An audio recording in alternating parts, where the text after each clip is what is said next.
Happy Wednesday, everyone. I hope that you are well. Thank you for joining me again this week as we go through the rest of the Easter story. Now, we left Jesus off with his friends at the Last Supper. We're going to backtrack just a tiny bit and then we'll continue on with the story. We started several weeks ago with the cross, and tonight we're going to briefly touch on the cross once again. And then we talked about Palm Sunday, where Jesus rode into Jerusalem and they waved their branches and they said, "Hosanna, Hosanna," and they were all excited that Jesus was coming. And last week we talked about the Last Supper, which is where we left them, where Jesus had told the disciples that someone was going to betray him, and no one believed it, and they all said, "No, not me, I won't do it." But Jesus knew who it was, and it was Judas. And so after this dinner, they went to a garden. And this was a lovely garden that they liked to spend some time in. So they went to this garden, and this was where Judas betrayed Jesus. Now there were soldiers waiting and hiding, and Judas came up and gave Jesus a kiss on the cheek, like you would give to maybe your mom or your dad or your grandparents. He gave him a kiss on the cheek, and that was how they knew who Jesus was. So they came rushing in, and they say, "You're Jesus, and we're going to take you." And they take Jesus away. Now they take Jesus to a man named Pilate. And Pilate was a man who worked for the government, and he was in charge of helping to decide what happened to criminals. What was their punishment going to be? And he wasn't sure what to do because the religious leaders in the town were upset with Jesus because he came in and he wanted to change things and told people that he was going to come in and save them, and they didn't like that. They wanted to keep things the way they were, but Jesus was wanting to change that, and they didn't like it. And so they convinced all of these people that this man was not a good person. And so Pilate decided, we will let the crowd decide what to do with him. So he takes Jesus out to this huge crowd of people. Now some of these people were the same people who were there on Palm Sunday, who waved their branches and were so excited to see Jesus, but had been convinced that this man was bad news. He was going to do bad things, and he was a liar, and don't believe him. So Pilate takes Jesus out to this crowd of people and says, "What should we do with him?" And they all yell, "Crucify him! Crucify him!" And Pilate said, "If that's what they want, that's what we will do." So they took Jesus and they whipped him with a big whip, and it tore holes in his back and it caused him lots of pain. And then they took Jesus and they took a crown made out of thorns, because he said that he was the king, and they said, "You want to be the king? We'll make you a king." And so they took a crown. Now Miss Eden doesn't have a crown of thorns, but Miss Eden has this. Now this would be a wreath, right? This is the closest thing I have to a crown of thorns. But I want you to look closely. If you look, let's try it this way. If you look, you see this thing right here that's sticking up? That's just part of the, wood that it's made out of. Can you see it? Right there. You see how big those things are? There's one even bigger right here. You see that? Now imagine that was a thorn. We all know what a thorn is. They're on rose bushes, and they're sometimes in the woods when we go play in the woods or hiking in the woods with our families. And sometimes they can get caught on you and they can poke you, and it hurts. Well, they had thorns, and they made a crown like this for Jesus, and they put it on his head. Now if you just set it there, maybe it wouldn't hurt very much, but they took it and they pushed it down on his head. And when they pushed it down on his head, those great big thorns stuck into Jesus. They stuck into his hair, and they stuck into his head, down inside his head. Now Miss Eden has fingernails, so that hurts when she pokes herself in the head. And it poked into his forehead, and it made him bleed, and it caused him pain. And then they said to him, "You will carry your own cross." And they made this giant cross, and they put it on his back and had him carry it. Now he dragged it part of the way, I'm sure, because it was so big. And he put it on his back and he carried it through the streets, and the people mocked him and made fun of him as he did this. Now when they got to the mountain where they were going to crucify him, they had to nail him to the cross.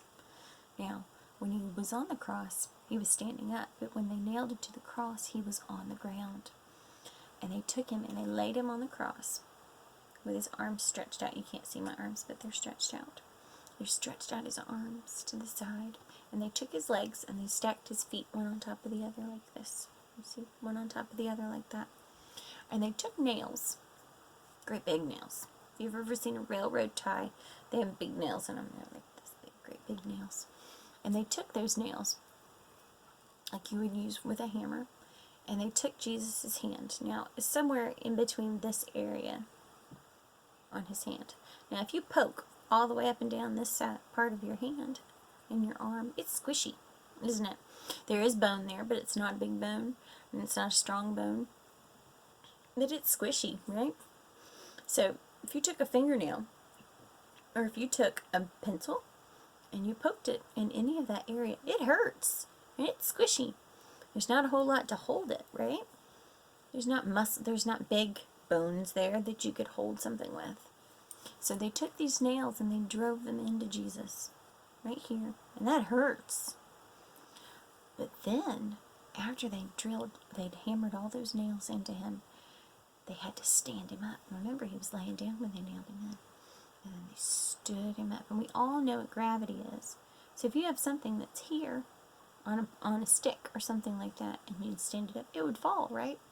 Well, Jesus couldn't fall off because they'd nailed him to the cross. So when gravity took its hold when he stood up, it shook him down, and it was lots of pain. It pulled where those nails were in his hands, and it pulled on those nails that were in his feet. And he hung there in pain. Now Jesus was up there with this crown of thorns on his head and this nails in his hands and his feet in pain. And he was thirsty because it was hot. And he asked for water.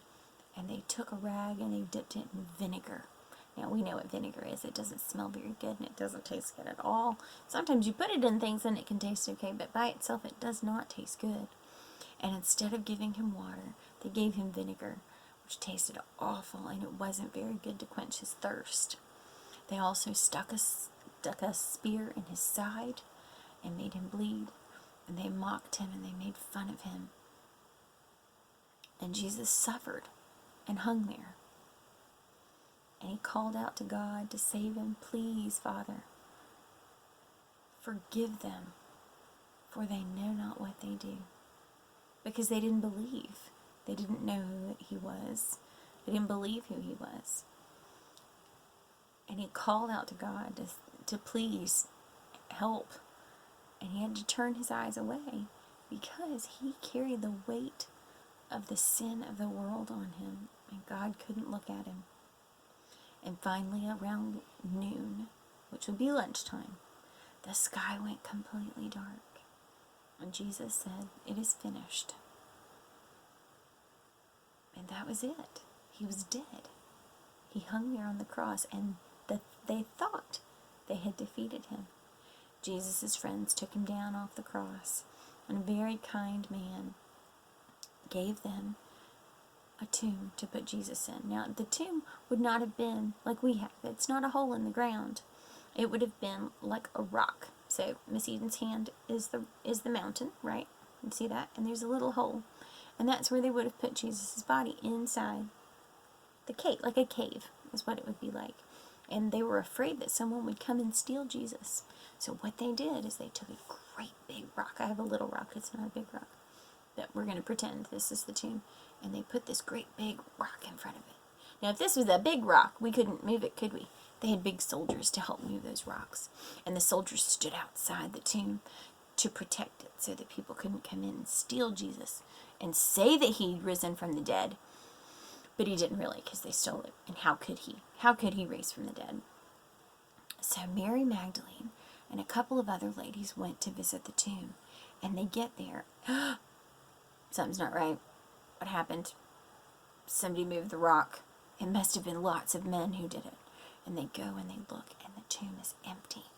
Jesus is not there. Someone has stolen him. But then they thought, no, somebody had to do it. It's not possible. And an angel came to the ladies and said to them, "He is not here. He is risen, as he said." He had conquered death. He told them, "Go and tell the disciples to meet Jesus." And so they did. They went and told them. And that is what Easter is about. He conquered death. He saved you from your sins. And what I would love for you to do is to make me some pictures. Make me some pictures of the tomb. They don't have to be elaborate. They can just be a hole with a rock in front of it. And I would love to see them. I would love to share them. I hope that you're all doing well. Take care of yourselves, and I hope to see you soon. Bye.